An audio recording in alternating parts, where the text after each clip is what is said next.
السلام علیکم ورحمۃ اللہ وبرکاتہ۔ دوستو، قدیم زمانے میں سیب کا ایک بہت بڑا درخت تھا۔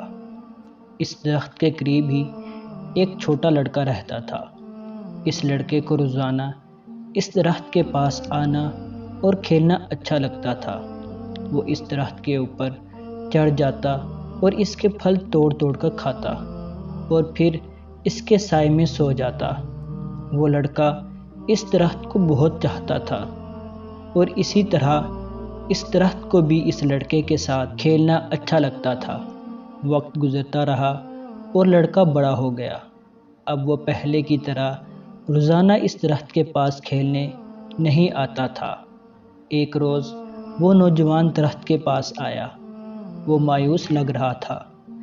درخت نے اس سے کہا، آؤ میرے ساتھ کھیلو۔ نوجوان نے اس سے کہا، اب میں بچہ نہیں رہا، اب میں درختوں کے ارد گرد نہیں کھیلتا۔ مجھے کچھ کھلونے چاہیے اور انہیں خریدنے کے لیے پیسوں کی ضرورت ہے۔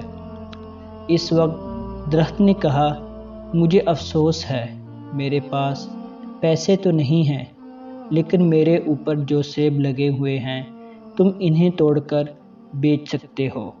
اس کے بعد تمہارے پاس پیسہ آ جائے گا۔ نوجوان بہت خوش ہوا اور اس نے درخت کے سبھی سیب توڑے اور خوشی خوشی چلا گیا۔ سیب توڑنے کے بعد نوجوان واپس نہیں آیا تو درخت کو مایوسی ہوئی۔ ایک دن وہ نوجوان آیا۔ اب وہ جوان ہو چکا تھا۔ درخت بہت خوش ہوا۔ اس نے جوان سے کہا، آؤ میرے ساتھ کھیلو۔ حسب توقع اس نے انکار کر دیا۔ میرے پاس کھیلنے کا وقت نہیں ہے، میرے لیے ضروری ہے کہ میں اپنے کنبے کے لیے کام کروں۔ ہمیں رہنے کے لیے ایک مکان کی ضرورت ہے۔ کیا آپ میری مدد کر سکتے ہیں؟ درخت نے اس سے کہا، افسوس ہے، لیکن میرے پاس کوئی گھر نہیں ہے۔ پھر بھی اپنا گھر بنانے کے لیے تم میری ٹہنیاں کاٹ سکتے ہو۔ اس آدمی نے درخت کی ساری ٹہنیاں کاٹ لیں اور خوشی خوشی چلا گیا۔ اسے خوش دیکھ کر درخت خوش تھا، لیکن اس وقت کے بعد آدمی اس کے پاس واپس نہیں لوٹا تو درخت کو پھر سے تنہائی اور مایوسی کا احساس ہونے لگا۔ ایک دن پھر جب دھوپ نکلی ہوئی تھی اور گرمی کافی زیادہ تھی، وہ شخص آیا۔ اسے دیکھ کر درخت خوش ہو گیا اور حسب عادت اس نے کہا کہ آؤ میرے ساتھ کھیلو۔ آدمی نے کہا کہ میں بڑا ہو گیا ہوں اور چاہتا ہوں کہ سمندر میں سفر کروں تاکہ خوشحال ہو جاؤں۔ کیا آپ مجھے ایک کشتی دے سکتے ہیں؟ درخت نے کہا، میرے تنے سے اپنی کشتی بنا لو، اس سے تم دور تک سفر کر لو گے اور خوشحال ہو جاؤ گے۔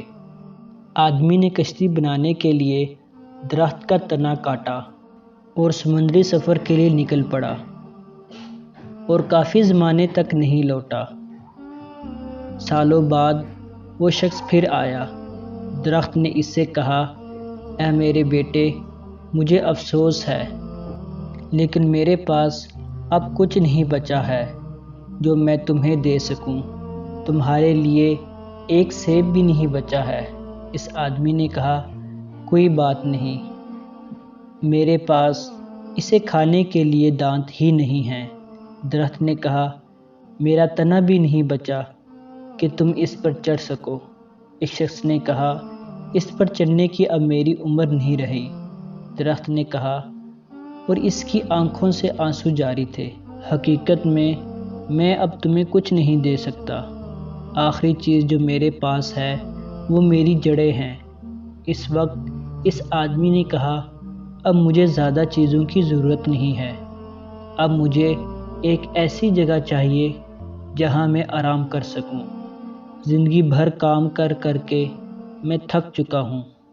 پرانے درخت کی جڑ ٹیک لگانے اور آرام کرنے کے لیے سب سے بہتر جگہ ہے۔ تب درخت نے اس سے کہا، آؤ میرے پاس بیٹھو اور آرام کرو۔ آدمی بیٹھ گیا۔ درخت خوش تھا اور اس کی آنکھوں سے آنسو جاری تھے۔ وہ بچہ آپ خود ہیں اور سیب کا وہ درخت آپ کے والدین ہیں۔ دوستو اس کہانی میں ہمارے لیے ایک سبق ہے۔ درخت والدین کی طرح ہیں۔ جب ہم بچے ہوتے ہیں تو ہمیں ان کے ساتھ کھیلنا اچھا لگتا ہے، اور جب ہم بڑے ہو جاتے ہیں تو ہم انہیں چھوڑ کر چلے جاتے ہیں اور اسی وقت واپس آتے ہیں جب ہمیں ان سے کوئی ضرورت ہوتی ہے۔ اور کچھ بھی ہو جائے، والدین کبھی بھی اپنی قیمتی سے قیمتی چیز اپنے بچوں کو دینے میں تردد نہیں کرتے، جو ان کی آنکھوں میں بچے ہی رہتے ہیں۔